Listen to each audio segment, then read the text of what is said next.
गौतम बुद्ध अपने शिष्यों के साथ एक गांव के पास ठहरे हुए थे। सुबह का समय था।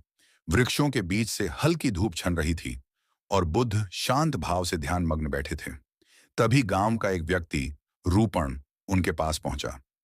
रूपण की आंखों में असंतोष और चेहरे पर बेचैनी साफ दिखाई दे रही थी। वह बुद्ध के चरणों में बैठ गया और बोला, भगवान, मेरे पास बहुत कम है। मैं और चाहता हूं, अधिक धन, अधिक चीजें, अधिक सुविधाएं।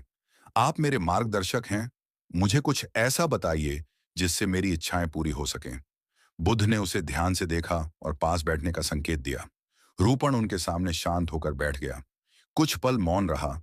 फिर बुद्ध ने धीमे स्वर में कथा शुरू की। उन्होंने कहा, बहुत समय पहले एक जंगल में एक सोने का घड़ा मिला था। वह घड़ा एक बड़े पेड़ के नीचे चमक रहा था। जब गांव वालों ने उसे देखा तो वे खुशी से चिल्लाते हुए उसकी ओर दौड़ पड़े।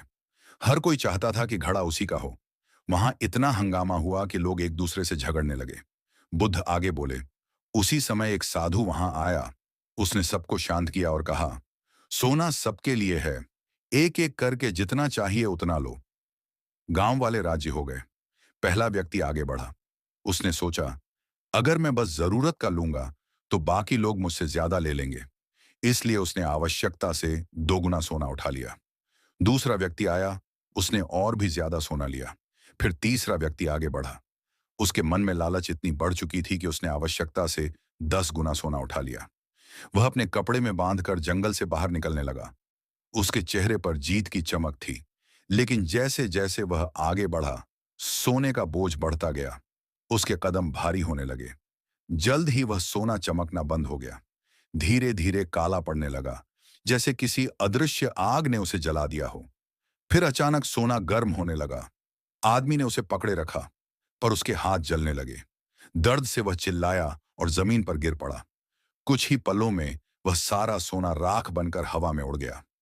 वह आदमी वहां लेटा रोता रहा, क्योंकि जो उसने अत्यधिक लोभ से लिया था वह उसे दर्द देकर नष्ट हो गया। बुद्ध ने कहा। कथा सुनकर रूपण चुप हो गया। उसके चेहरे की बेचैनी अब भीतर मुड़ने लगी थी। वह बुद्ध को देखता रहा। बुद्ध कुछ समय मौन रहे, फिर बोले, रूपण, तुमने कहानी सुनी है, बाकी समझ तुम पर छोड़ता हूं। रूपण के चेहरे पर जैसे कोई पर्दा हट गया हो। उसकी आंखों में अब पहले जैसा भारीपन नहीं था। वह धीरे से उठा, बुद्ध को प्रणाम किया और शांत भाव से